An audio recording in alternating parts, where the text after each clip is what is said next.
महाराष्ट्रामध्ये शेतकऱ्यांचा प्रश्न कापूस आणि सोयाबीनला भाव नाही शेतकरी त्रस्त आहे, कसं बघताय? आता हीच तर आहे मोदींची गॅरंटी. मोदी सरकारची खरी गॅरंटी हीच आहे की शेतकऱ्याला दुप्पट भाव मिळतोय, शेतकरीला आनंद मिळतोय असं म्हणायला हरकत नाही. अरे थोडं तरी सरकारने उघड्या डोळ्यांनी बघितलं पाहिजे. राज्य सरकार म्हणून या सरकारची भूमिका काय आहे ही स्पष्ट झाली पाहिजे. कांदा उत्पादकांच्या संदर्भात फटाके वाजवलेत की आम्ही निर्यात बंदी उठवली आणि अजूनही काही त्यावर कारवाई झाली नाही. सोयाबीनला आत्ता जो दर मिळतो आहे तो 2014मध्ये जे काही दर मिळत होता, 13मध्ये काँग्रेसची गव्हर्नमेंट होती केंद्रामध्ये, त्यापेक्षा कमी दर आता सोयाबीनला मिळतो आहे 10 वर्षानंतर. कापसाची खरेदी CCI इतक्या अटी जाचक लावल्या आहेत की अनेक शेतकऱ्याचा कापूस रिजेक्ट केला जातो, खरेदी होत नाही आहे. आजही कापूस शेतकऱ्यांच्या घरात पडून आहे. मार्केटमध्ये विकायला गेलं तर कापसाला अत्यंत कमी दर मिळतो आहे. त्यामुळे कापूस उत्पादक शेतकऱ्यांचा आता 900 रुपये ते 1200 रुपये प्रति क्विंटल तोटा प्रति क्विंटल हा शेतकऱ्यांचा होतो आहे. सोयाबीनचा शेतकरी तर उद्ध्वस्तच झाला आहे. आणि अशा परिस्थितीमध्ये गारपीट झाली. गारपिटीमुळं शेतकरी आणि अवेळी पावसामुळं रब्बी पिकावर प्रचंड नुकसान झालं.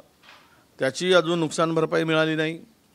प्रोत्साहनपर शेतकऱ्यांना रेग्युलर कर्ज भरणाऱ्यांना 50,000 रुपये देण्याची घोषणा केली, तेही पैसे मिळाले नाहीत. धान उत्पादक शेतकऱ्यांचे बोनसचे पैसे 20,000 रुपये प्रति हेक्टर, 2 हेक्टरपर्यंत 40,000 रुपये देण्याची घोषणा केली. त्यातला फुटी कवडीसुद्धा या सरकारने अद्यापर्यंत शेतकऱ्यांना दिलेलं नाही. दुसरं पीक रब्बीचं शेतकऱ्यांचं धानाचं पीक सुरू झालं, त्याला कशाही प्रकारची मदत मिळाली नाही.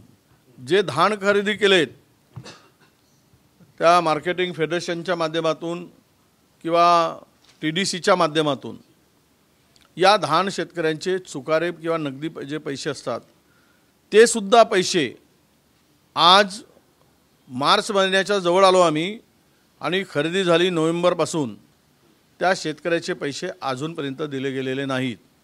म्हणजे शेतकऱ्यांच्या स्वतःच्या हक्काचे पैसेसुद्धा देण्यासाठी या सरकारच्या तिजोरीत पैसे नाही आणि शेतकऱ्याकडे असा हा बघण्याचा यांचा दृष्टिकोन आहे.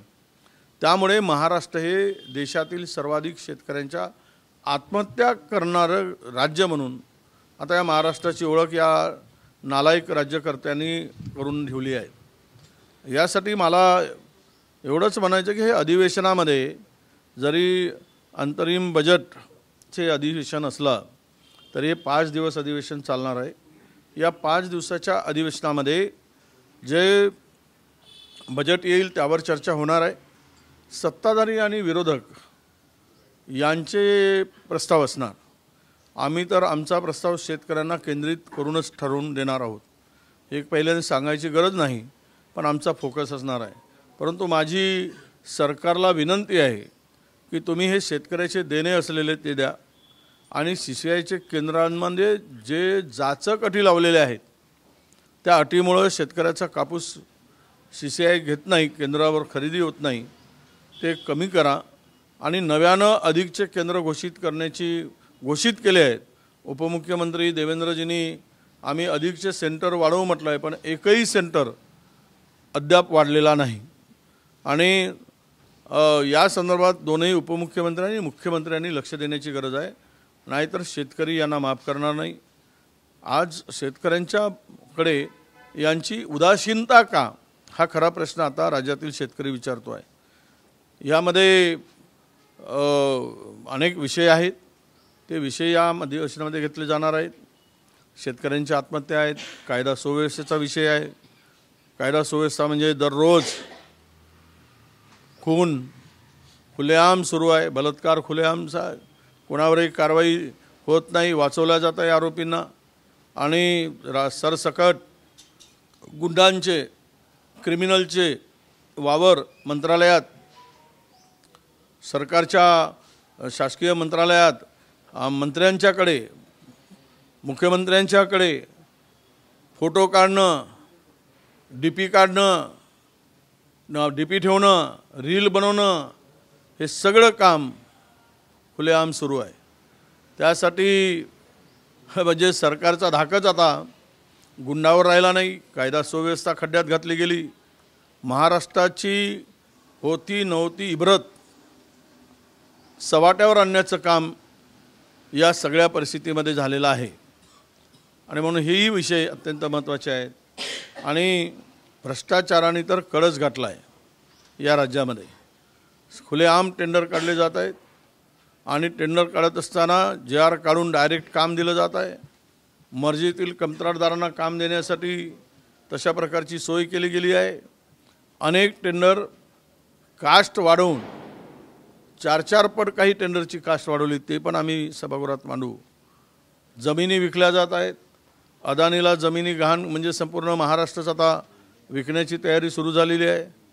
झोपडपट्टीतून अजूनही धारावीमधून एकही झोपडी काढली गेली नाही आणि त्याला 3 कोटी TDR दिला गेला. आता या 3 कोटी TDRमधूनच ते पैसे उभे करणार, तेच पैसे पुनर्वसनासाठी वापरणार. म्हणजे एकही रुपया न लावता हा सगळा धंदा जवळपास 5 लाख कोटी रुपये या धारावी पुनर्वसनातून अदानीजींना मिळणार आहेत. काल परवा MMRDAची जागा दिली 8,000 कोटीला. ती सुद्धा अदानीला दिली.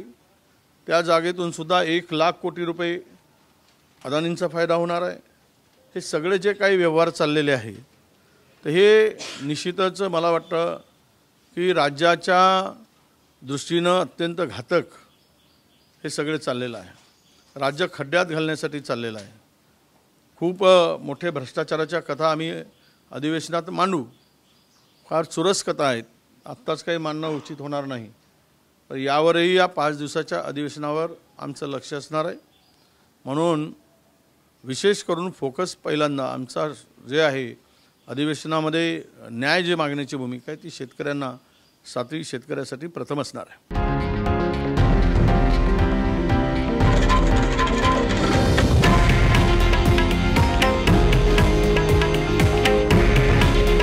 हे आहे देशातील नंबर 1 न्यूज नेटवर्क आणि आपण पाहत आहात TV9 मराठी.